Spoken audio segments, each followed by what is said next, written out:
Hi, how are you doing today? Hey, I'm doing good. Thanks. How are you? Good. It's good to have you back. We've gone over all the confidentiality and the housekeeping and everything like that. So tell me a little bit. How's your week been going so far? It was okay. It was better than last week, I think. Okay. But still, my daughter's still being, my daughter. Mm-hmm. I thought a lot about what we talked about last week, and Mm-hmm. I think maybe internally I didn't let it affect me as much, That's good. but we did That's still very fight a good. little bit. So, That's normal. That's natural. It definitely won't go away all at once, but it's uh-huh. really good that you were aware and even just thinking about it throughout the week. That's really great progress Thank to you. show. But yeah, besides that, everything's pretty much been the same Okay. as the last time. Okay. Well, I'm just looking at my notes here from last week. So last week you kind of talked to me about some of the things you were feeling. You kind of expressed some worry, anger, frustration, anxiety. And you talked specifically about an event last week where your daughter just kind of came to your house and surprised you, Mm-hmm. and how, you were having a lot of negative, feelings about that. But we did talk about, your strengths and your positive communication and your willingness to kind of compromise and make this work with her, Mm-hmm. which is great. So one of our goals was we kind of talked about a way that you wanted to improve communication with your daughter. Yes. So we kind of talked about thinking about what it would be like if you were to try to communicate how you're feeling with her. We kind of talked about, maybe through writing a letter or just having a conversation. So tell me what you kind of thought about that goal of what it would be like to communicate with her about this problem. I definitely was just, at first, in my head at first, I was like, okay, we're just going to argue if I bring this up, we're just going to fight because that's how we always are.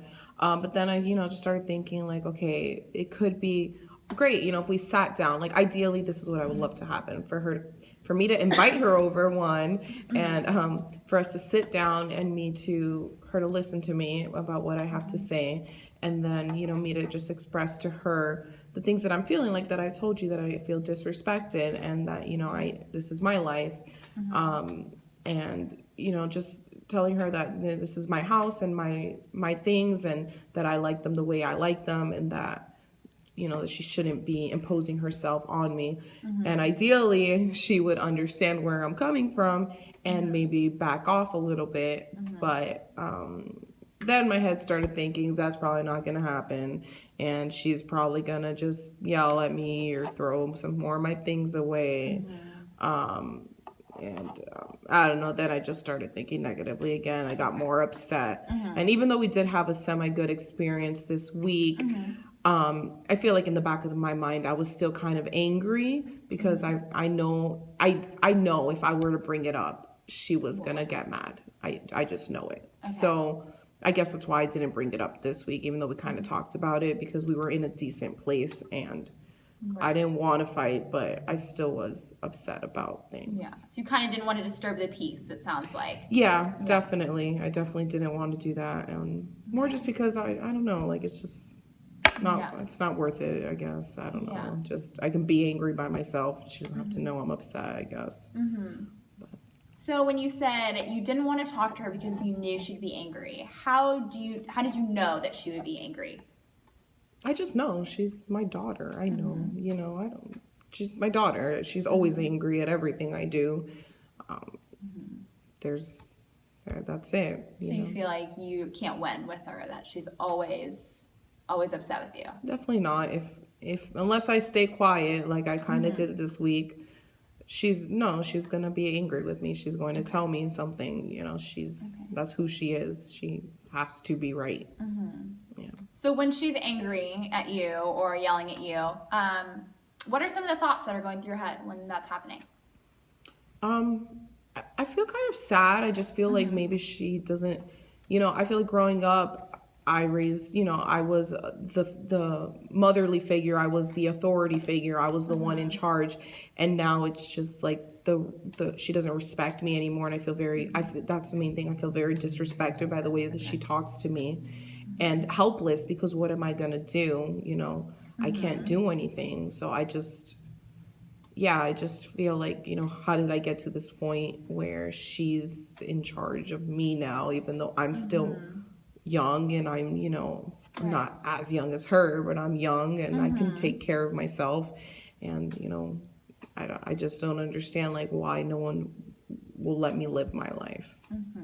You feel like the roles have kind of been flipped, that now she's trying to take care of you and control your life. Is that right? Is that what I'm hearing? Yes, definitely. It's exactly how I feel, and Okay.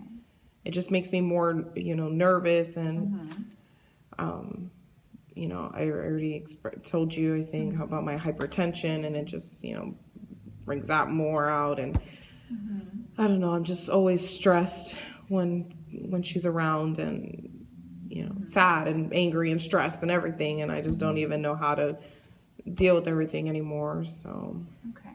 yeah.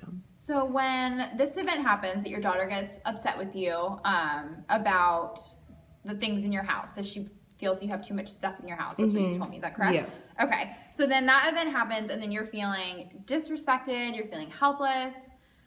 So those are some of those automatic thoughts that are coming through your head. And then you were telling me all these emotions, that you're nervous, you're sad, you're angry, you're stressed.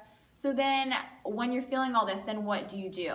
Like when she's upset with you and yelling at you, like what's your reaction? What's your behavior to that?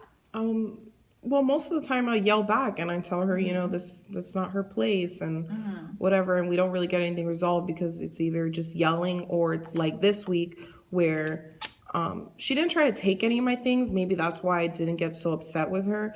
This week she was just more, talking about how I didn't pay another bill, but again, like she doesn't understand. Like I know it's overdue, but I'm gonna pay it. I just needed to, I went to the store earlier that week and there was a sale and I needed to buy.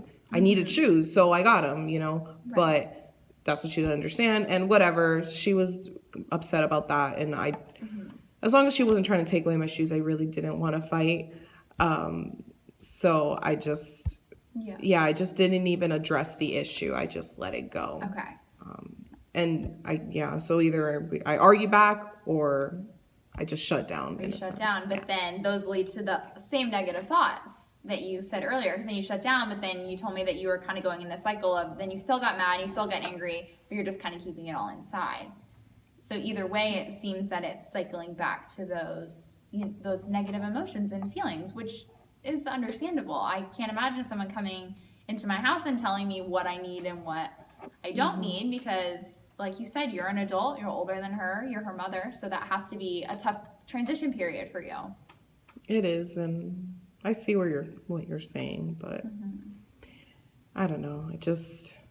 I don't know how else to react, to everything that's going on. So it's kind of just how that's just how I've been dealing with it lately. And I don't know. I don't know what to do. I feel like I'm losing control of everything. So Yeah.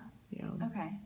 So before we kind of go on to figure out a goal, is there anything else that's bothering you, that's affecting you, that you want to work on aside from this main issue with your daughter, and how she feels like you have, too much stuff? She's kind of taking over your life and you're feeling a lot, you said, out of control. Is there anything else besides those issues? Well, yeah, I don't want her to keep taking my stuff. I don't know, I just want my things to stay where they are. She also, I don't know if I told you, she called social services because I forgot my medication for my hypertension that I told you about. Right. And so I kind of want them to get off my back because I'm fine. Like, I just forgot, or I forget sometimes, but it's not consistent. So I probably, I don't know how to get them to stop coming by and checking on me. Like, I'm fine. So, Okay. yeah, besides that, and yeah, her just letting me live and stop taking my things, and I guess I should be okay, less stressed. Yeah. Do you feel like your forgetfulness is kind of impairing your daily life or your, physical safety or anything like that? Or do you feel like it's not really an issue for you? I don't think it's an issue. If you ask any of my family members, that's a different story. I mean, what is it going to hurt if I forget my medicine for one day? It's not a big deal. My bills are a little late. I still get them paid, you know. So, I mean, I know I forget things, but I don't think Yeah. it's affecting me in a huge way like everyone makes it seem. So, Okay. All right. So we have kind of our three main things. So we have the relationship with your daughter, and just kind of feeling that she's, you know, taking over control of your life, and, you know, she's causing a lot of anger and